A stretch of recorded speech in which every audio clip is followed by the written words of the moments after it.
Friends, உங்களுக்கு இந்த channel பிடிச்சிருந்ததுன்னா தஞ்சை டேஸ்டி சமையல் சப்ஸ்கிரைப் பண்ணிவிட்டு பக்கத்தில் இருக்க பெல் ஐக்கானையும் கிளிக் பண்ணிக்கோங்க. இன்றைக்கி நம்ம பார்க்க போகிற ரெசிபி கொத்தமல்லி தொக்கு. ரொம்ப டேஸ்டியாக இருக்கும். வாங்க எப்படி பண்ணுறதுன்னு பார்க்கலாம். இப்போ நம்ம எங்கே போயிட்டுருக்கோம்னா கொத்தமல்லி பறிக்க போயிட்டுருக்கோம். நான் கார்டன் டூர்லேயே போட்டிருந்தேன். சின்னதாக அப்போ வளர்ந்துருந்தது. இப்போ நல்லா பறிக்கிற அளவு வளர்ந்துருக்கு. நமக்கு தேவையான கொத்தமல்லி இங்கேருந்து எடுத்துக்கலாம்.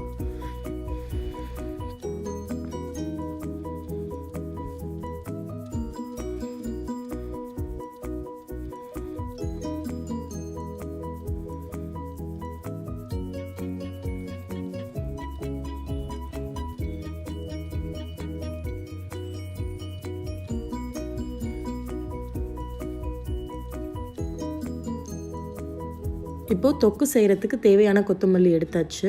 அடுத்ததாக இதை க்ளீன் பண்ணிவிட்டு அந்த வேர்லாம் எடுத்து வச்சிடலாம். இந்த ரெசிபிக்கு தேவையான இன்க்ரீடியண்ட் கொத்தமல்லி, 10லேருந்து 12 காஞ்ச மிளகாய், 2 சைஸ் பெரிய சைஸில் இஞ்சி, அதை சின்னதாக நறுக்கி வச்சுக்கோங்க. தேவையான அளவு கல்லுப்பு, ஒரு பெரிய லெமன் சைஸ் புளியை கொஞ்சமாக தண்ணி ஊற்றி கரைச்சி வச்சுருக்கோம், 100 கிராம் வெல்லம். இவ்வளோ தான் இதுக்கு தேவையானது. இப்போது எப்படி பண்ணுறதுன்னு பார்க்கலாம். ஒரு கடாய் எடுத்துகிட்டு 2 டீஸ்பூன் நல்லெண்ணெய் நல்லா சூடானதுக்கப்புறமா நம்ம வச்சுருக்க காஞ்ச மிளகாயை ஆட் பண்ணிக்கலாம்.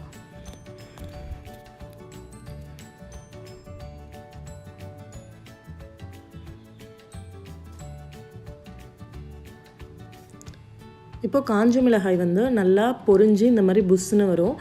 அதுக்கப்புறமா நம்ம இஞ்சி சேர்த்துக்கலாம். இஞ்சி வதங்கினதுக்கு அப்புறமா கொத்தமல்லி ஆட் பண்ணிக்கிறோம். கொத்தமல்லி ஆட் பண்ணதும் ஒரு 1லேருந்து 2 நிமிஷம் வதக்கினா போதும்.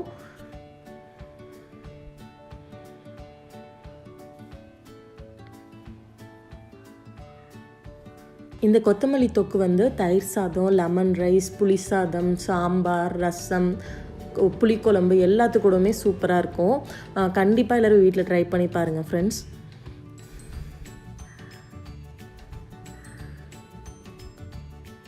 இப்போது இது இந்த அளவுக்கு வதங்கினா போதும். கேஸ் ஆஃப் பண்ணிடலாம். இது ஆறுனதுக்கு அப்புறமா மிக்ஸி ஜாரில் போட்டு அரைச்சி எடுத்துக்கலாம். நல்லா நைஸாக அரைச்சிக்கணும். இப்போது நம்ம எல்லாத்தையுமே அரைச்சி எடுத்தாச்சு. அதை கடாயில் ஆட் பண்ணிக்கலாம். ஆட் பண்ணிவிட்டு ஒரு 3 டீஸ்பூன் கிட்ட நல்லெண்ணெய் சேர்த்து நல்லா கிளறிக்கோங்க.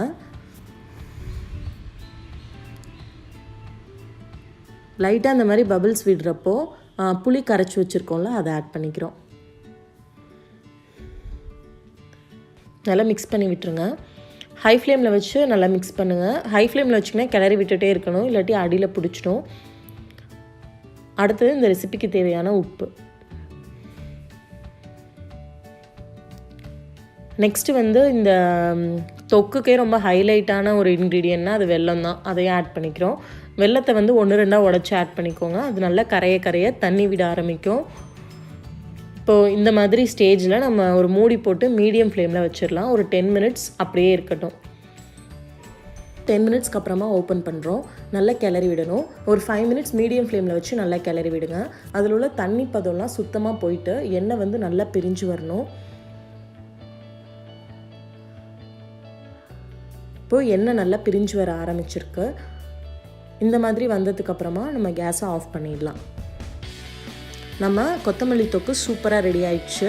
இது எல்லாத்துக்குமே சைட் டிஷ்ஷாக வச்சுக்கலாம். ஈவன் இட்லி, தோசை எல்லாத்துக்குமே சூப்பராக இருக்கும்.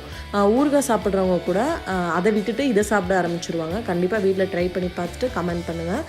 இதை ஒரு கண்டெய்னரில் ஸ்டோர் பண்ணி ஃப்ரிட்ஜில் வச்சிங்கன்னா ஒரு 2 to 3 வீக்ஸ் வரைக்குமே யூஸ் பண்ணிக்கலாம். கண்டிப்பாக ட்ரை பண்ணி பாருங்கள் ஃப்ரெண்ட்ஸ். தேங்க்யூ ஃபார் வாட்சிங். பாய்.